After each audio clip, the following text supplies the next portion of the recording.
The human body operates in a fairly narrow band of temperatures. Overheating or cold conditions can quickly become a concern for first aid providers. Anytime a patient has been immersed in water, you should consider the possibility of hypothermia. The patient may be shivering and apathetic, have problems with motor skills, be stuporous with a slowed heartbeat, or completely unconscious. The best methods for rewarming a patient in hypothermia vary depending on available equipment, support, and whatever else needs treating at the same time. To begin the process, you need to prevent any further heat loss. Remove any wet clothing and get the patient dried off. Always handle a hypothermic patient gently. Rough handling can bring on cardiac arrest. When caring for the patient, you should maintain the ABCs. If CPR is necessary, you should rewarm while doing compressions. Passive rewarming is simple and effective for mild cases. Cover the patient with a blanket and let her shiver. Shivering is the body's way to rewarm itself. A patient who is conscious and can control his airway can drink warmed fluids, although you should avoid caffeine or alcohol.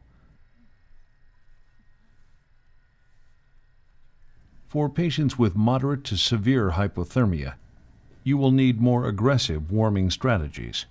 This includes heat packs at the head, neck, armpits, and groin, along with warm water baths.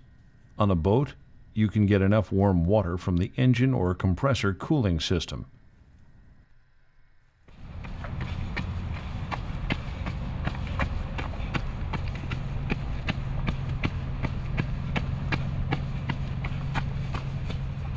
There are 3 levels of heat-related symptoms, often brought on by vigorous exercise.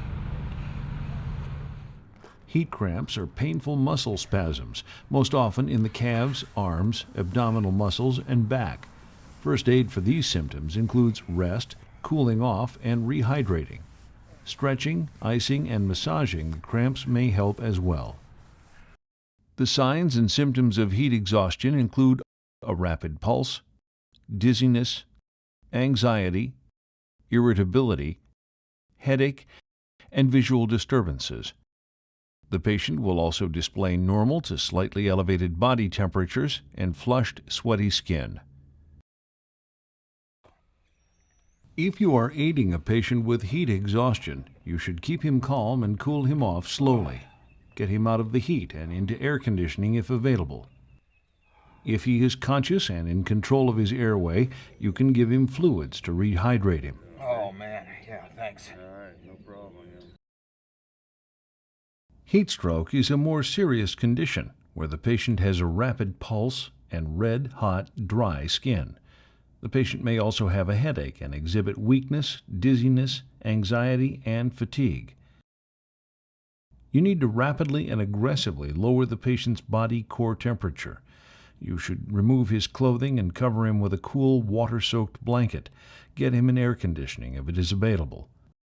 To aid in cooling, you can also place cold packs in his armpits, groin, and along his head and neck to keep him cool.